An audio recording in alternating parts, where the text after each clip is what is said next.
शबत या सबत, जिसे आम अल्फाज में डे ऑफ रेस्ट कहा जाता है। ज्यूइश अकीदे के मुताबिक खुदा ने ये कायनात 6 दिनों में तख्लीक की थी। 7वें दिन खुदा बरतर ने नागा किया था, यानी तमाम काम रोक दिया था। इसी को कहते हैं डे ऑफ रेस्ट। तो खुदा के इसी असूल को मद्देनज़र रखते हुए ज्यूइश अकीदे में शबत का असूल अपनाया गया है।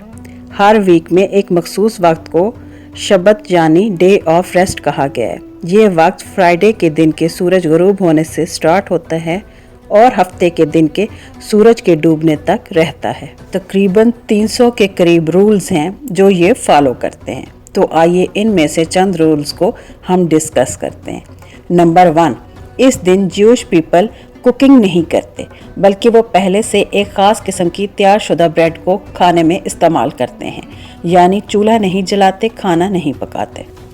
नंबर 2, शबत के आगाज़ में कैंडल जलाई जाती हैं, जो कि 2 अदद होती हैं, और टेबल पर बैठकर तमाम घर के अफराद दुआ के साथ इस वक्त का आगाज़ करते हैं। नंबर 3, एक मखसूस फासले तक वो इस दिन ट्रैवल करते हैं, कोशिश करते हैं ज़्यादातर वक्त घर ही में गुजार सकें। नंबर 4, शबत के वक्त में इलेक्ट्रॉनिक डिवाइस का इस्तेमाल बंद कर दिया जाता है, हत्ता कि टीवी वगैरह का चैनल जो कि आप पहले से सेट कर चुके हो और शबत का वक्त शुरू हो चुका है, इसके बाद आप चैनल तक को चेंज नहीं कर सकते।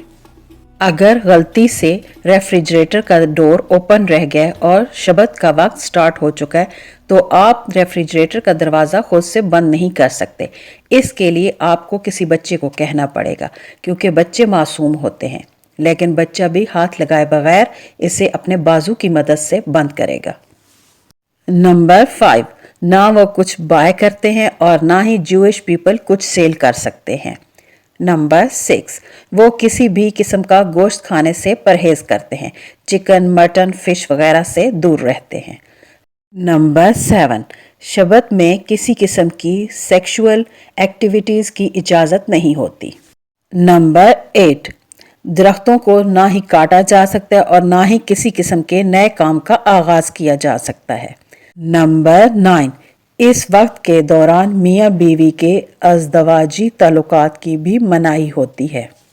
नंबर 10, शबत के वक्त के दौरान हर किस्म की गैदरिंग या सोशल एक्टिविटीज़ को अवॉइड किया जाता है।